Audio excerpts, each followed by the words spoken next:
Kumusta po kayo mga ginigiliw kong tagapakinig?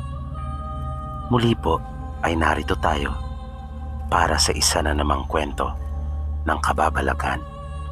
At tulad po ng dati ay hangad ko pong lagi na sana'y abutan po kayo ng pagtatangal na ito na nasa mabuti pong kalagayan, ligtas sa anumang uri ng kapamakan at karamdaman. Sadya ngang may mga pagkakataon sa ating buhay na hindi natin lubos na inaasahan na ating mararanasan. Ayon sa ating tagapakinig, natatawagin nating si Maricel, nagsimula siyang makasaksi ng mga hindi karaniwang pangyayari nung siya ay tumuntong ng 9 anyos. Mayroon sila noong kapilya na nakatayo sa lupa ng kanilang tiyuhin sa bukid. Doon nila isinasagawa ang kanilang mga paglilingkod. Payak lamang ang nasabing kapilya na pinagtulong-tulungan na gawin at itayo ng mga nananambahan doon. Sa bundok talaga ang kanilang tirahan, na kilo-kilometro ang layo mula sa bayan at kahit maging sa pinaka-highway. Minsan habang nasa loob sila ng kapilya ay may napansin siya. Tila napakaraming tao na nasa loob. Noon lamang niya nakitang ganong karami ang mga tao doon, kaya hindi niya maiwasang tumingin sa kanila. Nagmasid pa siya dahil sa sobrang pagtataka. Ang dami niyang nakita na mga hindi pamilyar na mukha. Halos lahat kasi na taga roon ay nakikilala niya. Napatingin siya sa may koro. Halos nagsisiksikan din ang mga miyembro ng choir. Marami sila kaysa sa karaniwan nilang bilang. Ang pagtataka niya ay unti-unti nang napapalitan ng takot. Makinis at mapuputi ang mga ito, na agad mong mahalata ang kanilang kaibahan sa kanila na mga taga-bukid at laki sa hirap ng buhay.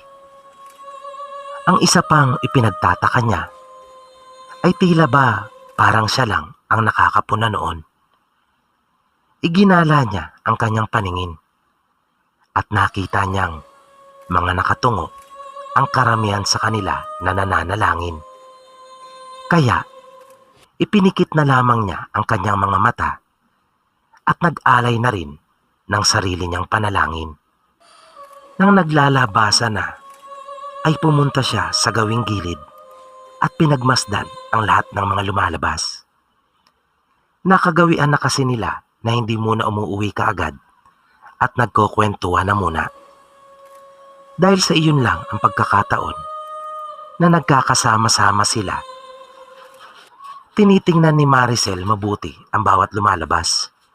Hindi niya nakitang lumabas yung mga taong noon lamang niya nakita. Tanging yung mga datihan na at taga roon sa kanila na mga nagsiupo at nagkwentuhan. Nangilabot siya. Ngunit hindi pa iyon ang huling pagkakataon na nakaranas siya ng mga ganong uri ng pangyayari. Nang minsang pauwi sila mula sa paaralan ng kanyang mga pinsan, ay bigla na lamang sila nakakita ng isang kabaong na nakabalagbag at nakaharang ito sa kanilang daraanan. Napaatras sila at hindi na nagtuloy. Nagtaka sila kung bakit naman nagkaroon ng ataol doon. Dahil sa padilim na noon, kung kaya naisipan nila na pumunta na muna sa isa nilang kamag-anak na nasa malapit doon. Bali, tiyuhin nila iyon. Ikinuwento nila ang kanilang nakita at nakiusap kung maaari sila nitong samahan. Pagdating nila sa mismong lugar kung saan nila nakita ang kabaong na nakabalagbag, ay wala na ito roon. Nung ikasal naman ang kanilang pinsan na lalaki, natatandaan niya na siya ay 14 anyos na noon. Sabi ni Maricel ay obligado sila na sila ang pumunta doon sa lugar ng babae na mapapangasawa ng kanilang pinsan. Dahil sila yung tinatawag na tiglalaki. Ang kasalan kasi sa kanila ay nakabatay pa sa sinaunang tradisyon. Maganda at mabait ang mapapangasawa ng kanyang pinsan na si Lorraine. Bago ang mismong araw ng kasal, ay magkakaroon ng kasiyahan. May sayawan at kainan. Marami ang pumupunta, lalo na ang mga kabinataan at kadalagahan. Maging ang mga may tindahan sa kanilang bahay ay nagpupunta rin upang magtinda doon ng inumin at sigarilyo. Nakakatuwang isipin na kahit ganun lamang kasimple ang kanilang pamumuhay, ay nagagawa din nilang makapagsaya. At kahanga-hanga na kahit pangaparting bukid at bundok talaga ang lugar, ay mayroon silang sound system.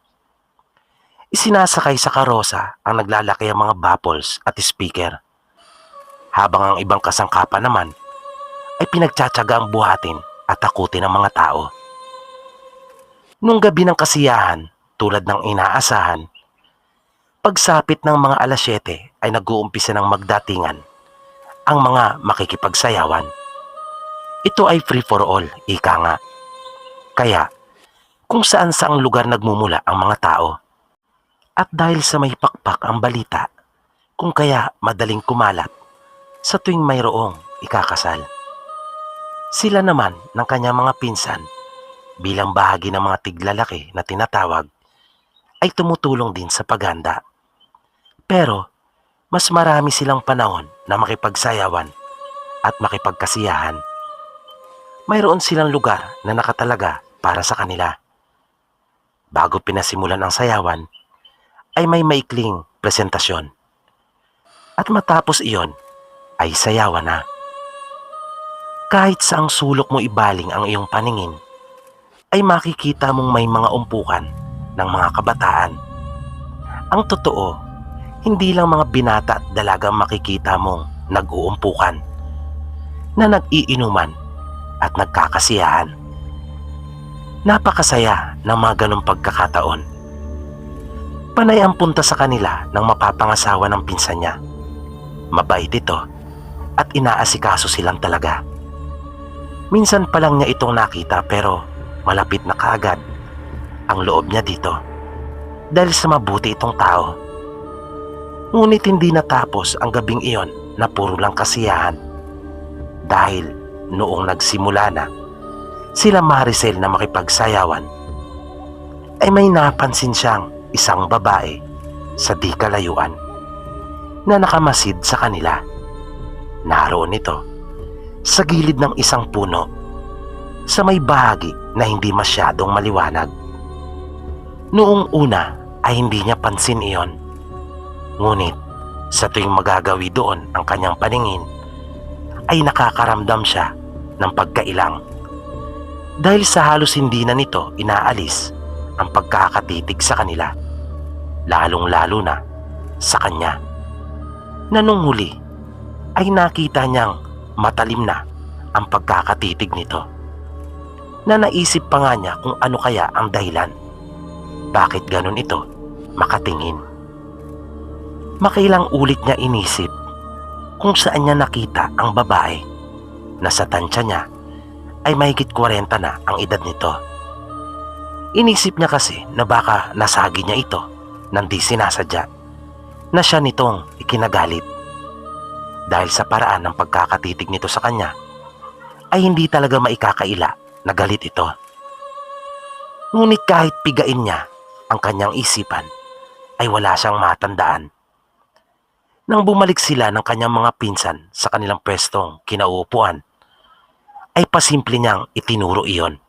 Ngunit, laking gulat niya nang sabihin ng kanyang pinsan na wala namang babae na nakatayo doon. Kung kaya mabilis siyang napalingon at wala na nga doon ang babae.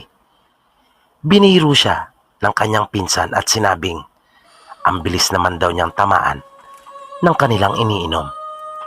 Ginantihan naman niya ng ngiti ang pagbibiro ng pinsan niyang iyon, pero sa loob niya ay nakakaramdam na siya ng matinding kaba. Nang magkayayaan silang uli na magpipinsan para sumayaw, ay nakita niyang muli ang babae na nakatayo at malapit ito sa pwesto nila. Naroon ito sa gilid ng kanilang mesa at nakatingin na naman sa kanya ng hindi maganda. Dahil sa hindi na niya nagugustuhan ang ginagawang pagtitig sa kanya ng babae, kung kaya tinalikuran na lamang niya ito at umiba siya ng pwesto. Nang pasimple niyang sulyapan iyon ay wala na doon ang babae, kung kaya nakahinga na siya ng maluwag. Nang mga mag-aalas 3 na ng madaling araw, ay nagpahinga na sila. Matapos nilang maubos ang kanilang iniinom at pulutan, dahil kasama sila ng isa pa niyang pinsan na mag-aabay. Makaraan ang 1 oras ay naghanda na sila. Doon na sila magbibihis sa simbahan pagdating sa bayan. Nang mga pasado alas 5 na, ay nauna na silang bumaba at pumuesto sa pampasaherong jeep na inarkila para maghatid sa kanila sa simbahan. Bali 2 sasakyan lahat sila. Nang mag-umpisa na ang kasal, ay halos himatayin si Maricel sa nakakakilabot na tagpong iyon na nasaksiyan niya sa loob ng simbahan. Habang naglalakad kasi ang mapapangasawa ng kanyang pinsan, ay nakita niyang puno ng dugo ang trahe de boda nito. Maging ang belo ay may tilamsik ng dugo. Nakita rin niya ang ilang mga nakaupo sa kapulungan na mga nakasuot ng sinaunang damit at pawang mga duguan rin. Naramdaman niyang nanginig ang kanyang katawan, gayon din ang kanyang mga tuhod. Iniyuko niya ang kanyang ulo at ipinikit ang kanyang mga mata. Unti-unti na siyang nanghihina, pero pinaglalabanan lang niya. Nang maramdaman niyang nakalampas na ito sa kanila at nasa harapan na ng pari, ay nag-angat siya ng kanyang ulo at napasulyap siya doon.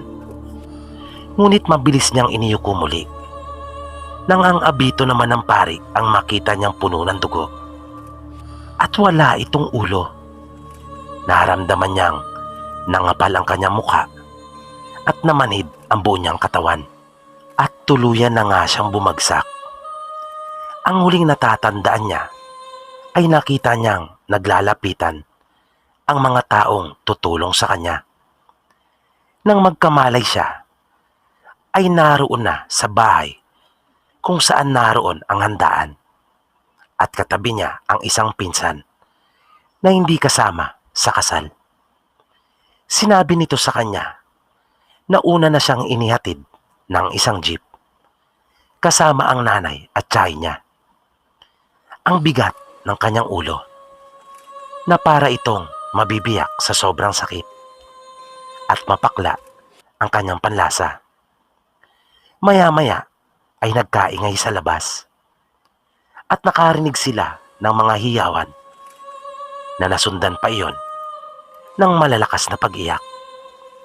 Naaksidente daw ang isang jeep at nasa ospital ang mga sakay nito na nilalapatan ng lunas. Marami sa kanila ang kritikal, kasama na ang pinsan niyang ikinasal at yung abay. Ngunit sa kasamaang palad ay patay na ang asawa ng pinsan niya at pari nang dumating sa ospital. Naramdaman na lamang niyang tumulo ang kanyang luha. Agad na nagbalik kasi sa kanyang alaala ang pag-aasikaso nito sa kanila noong nagdaang gabi. Kitang-kita niyang malinaw ang mga ngiti nito sa labi habang tinatanong at kinakamusta sila kung okay lang ba raw sila. At nagbiro pa nga ito na kung mayroon pa ba silang pulutan. Buhay na buhay sa kanyang isipan ang mga tagpong iyon na ilang oras pa lamang ang nakakaraan. Ngunit ngayon ay wala na pala ito. Nang biglang matawag ang pansin niya at mabilis na napatingin sa bintana. At hindi nga siya nagkamali sa pag-aakala niyang may nakatingin sa kanya mula roon. Dahil sa nakatayo nga doon at nakatitig na naman sa kanya ng masama ang babae. At bigla siyang napahawak sa kanyang sikmura at napayuko. Hindi na niya napigilan at sumambulat ang kanyang suka sa sahig. Hiyang-hiya siya. Mabilis siyang inalalayan ng pinsan at tinawag ang kanyang ina. Ang masayang kasalan ngayon ay napalitan ng ibayong lungkot at paghihinagpis para sa mga naulila at nababalot pa ng misteryo at kababalagan. Mabilis nilang inasikaso si Maricel. Nilinis ang suka at inihigang muli sa papag. Isang matanda ang pumasok sa silid. Tiyuhin ito ni Lorraine. Sinabi nito sa nanay ni Maricel na masama ang kanyang lagay. Sinita naman ang matanda ng isa pang kaanak nito. Sinigawan at pinapalabas. Hindi kasi iyon pinapansin doon sa kanila dahil sa pinaniniwalaang may diferensya ito sa kanyang pag-iisip. Habang inihilang palabas ng silid, ay paulit-ulit nitong sinabi na, "Aswang, kita ko aswang. Butang ulod, kaglaway." Nang ibig nitong sabihin ay nakita daw niya ang aswang na nilagyan ng uod at laway. Kung ano ang nilagyan nito ay hindi na nabanggit dahil sa tinakpan na ng kaanak nito ang bibig at sinabihang tumahimik upang maiwasan ang paglika ng komosyon at iskandalo. Dahil naman sa kuryosidad ng pinsan ni Maricel, ay lumabas din ito at sinundan ang matandang lalaki. Mukha ngang kulang ito sa pag-iisip, ngunit mabait naman. Tinabihan niya ito sa upuan at tinanong. Marami itong sinabi sa kanya. Nalaman din niya kung bakit ito nagkaganon dahil sa kagagawan din ng aswang na kanya umanong ibinisto. At kaya pala ito pinaniniwala ang baliw ng marami na taga sa kanila ay dahil sa mga ikinukwento nito na hindi pangkaraniwan. Dahil sa may kakayahan pala itong makakita nang hindi nakikita ng mga karaniwang tao. Bago niya iwan ito ay may iniabot sa kanya. Pangil iyon. Pero di niya alam kung pangil ng ano. Sabi ng matanda ay sa buaya daw iyon galing. Na ipinagtaka naman niya dahil sa wala namang buhaya sa kanilang probinsya. Na nakuha daw iyon ng matanda sa isang batis malapit sa kanila. Na gumugulong sa ilalim ng tubig ng mababaw na batis. Ngunit pasalungat umano sa agos. Sinabi nito sa kanya na itapat daw niya iyon sa sikmura ni Maricel at idiin. Bumalik siya sa silid at nakita niyang hindi pa rin bumubuti ang lagay ng kanyang pinsan. Mabilis niyang inilagay ang binigay ng matanda sa sikmura ni Maricel at kanyang idiniin iyon. Napasigaw ng malakas si Maricel at kasunod noon ay sumuka na muli ito. Nagsuka ito ng paulit-ulit hanggang sa mapansin nilang unti-unti nang bumabalik sa dati ang aura at kulay nito. At nang huminto ay maayos na ang pakiramdam nito. Hindi alam ni Maricel kung ano ang dahilan kung bakit niya naranasan ang lahat ng iyon. Pero isa ang kanyang natitiyak na sa buhay natin ay may mga mararanasan talaga tayo na hindi pangkaraniwan. At ito ay sa panahong hindi pa natin inaasahan. At dito po nagtatapos ang kwentong itinampok natin sa pagkakataong ito. Muli, sana po ay inyong nagustuhan at naway patuloy niyo pang subaybayan ang mga susunod pa po nating kwento Dito lamang sa Mga Totoong Kwento ng Kababalagan. At bago po tayo tuluyang magwakas, ay bibigyan daan po muli natin ng ilang mga pagbati sa ating mga masusugid na taga-subaybay. Binabati po natin sila Maria Fe de Vierte, Melissa Kitalig, Aisha Bisario, Samuel Bisapal, Lolita Lamparero, Vanessa Apilat Galia, Jonald Brucal, Presbyteros Rose, Retzel Mo, Jennifer Iriman, Nisan Dumdum, Dino Castor, Linda Lin, Jennifer Giliaco, Sweet Lady Centeno, Jasper Raid Stories, Jeff the Ripper, Luz Aclaro, John Reniel Sacate, Janelle Correa, Rowena D.S. Velasco, Danilo Padilla, Roman Jones Salinas, Jack Cripps, Bashmea Wolfgen, Bonsai ng Sapian, Chris de la Cruz, Erlina Cocjin Magnuson, Marcos Pambo, Donna Teloren, Nolan Shapno, Marjun L. Catamora, Roda Rivera, Hubert Nocon, Mary Jane Gonzaga, Jason Morales, Milona Santiago, Isao Masuda, Dennis Paulo Gonzales, Brian Formiliosa, Corazon Nacario, Minday Maurin, Jasmine Santos, RC Salvador, Maria Victoria Mercado Gonzales, Jason Pagayon, Janet Berol, Emery Enoch, Felix Libuon, Eric Rimandiman, Archangel 5, Resi Madrid, Kent Barrel, Malik Mata, Luna Ray Perez, Angela Laureo, Joy Aninova, Junard Magnifico, Warren Samsona, Cassie O.L., Melanie Polinag, Lloyd Rapas, Donna Monares, Arturo Bacang, Manok na Pula, Justin Rubio, April Nats, Janet Berga, Jolitz Malamog, Terence Cordova, Don Diaz, Colona Carding, Milagrosa Luke, Haroko Moto, Divina Tikwaten, Richard Padagani, Milacar De Vera, Reynante Handig, Grace De Guzman, Sleepy Halo, Gina Galgal,